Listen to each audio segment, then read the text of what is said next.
how I make delicious passion fruit jam. Of course, you need passion fruits. And we're going to start off by cleaning our passion fruit. We want to get the juice of the passion fruit out of the passion fruit first. And this is very simple, as you can see. Make sure you get all of that seed and that juice out. We are not going to be wasting anything. And this is what you're going to end up with, a beautiful passion fruit juice, which you can turn into a beautiful jelly. You can freeze it as it is.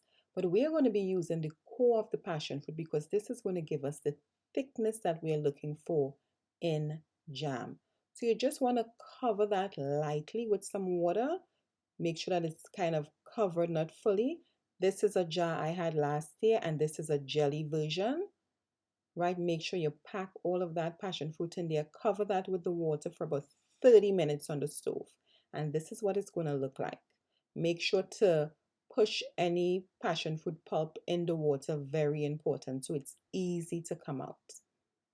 You want to strain that, and this is how you're going to remove the core with a spoon. Very easy. Of course, you're going to throw out the skin. And then you take all of that and you want to put that in a blender or some form of getting it processed really, really creamy. Very important. You don't want this to be pulpy at all. So mix that until it's really nice and smooth. And then you want to add that to the juice of your passion fruit. And you want to mix it really, really, really well. Very important. I have done it without mixing it, and it was a hot mess or a juicy mess. And as you can see, make sure it is well incorporated. Now, you will not need pectin for this jam because it is already so thick. So you're just pretty much heating this up in a heavy bottom pot. Very important because you don't want it to burn. Okay? Just put all of that in the pot. Add your turmeric as well as your sugar. And of course, you want to add your lemon juice. This helps it to preserve well as help with the acidity. So that way you have a really good preserve and it can preserve longer. We're going to leave this in the stove for about 10 minutes. We just want to kind of heat this up where you start seeing those big, big bubbles. We don't want to bring this to a rolling boil because I believe it is too thick and it will burn.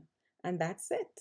You want to put these in your sterilized jars. Of course, you're going to sterilize your jars and your lid for about 15 minutes. And then you add these hot to hot jars.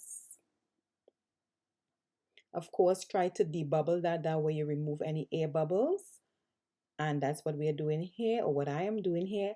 I'm taking some vinegar with some water and a piece of paper towel, and I'm just going to clean the rim of my jar just to make sure that it's nice and clean and it does not stick when I put my lid on there and cause the jar not to seal. Hope I'm making sense, right? So I want it to seal, and in order for it to seal, I have to clean it, right? If I don't clean it, it's not going to seal properly, and it's not going to be able to preserve for the long period of time. So I'm just adding my lids here, and then I am using my rims or my rings, and I am tightening the jar. Just finger tightening this, not too tight. I had a really good success rate. All of my jars have sealed. I had no problem with it not sealing. And then I'm going to add that to the water bath. This is a steam canner, which I love. I have really good success with this. And just let that go for 10 to 15 minutes. And here it's nice, preserved.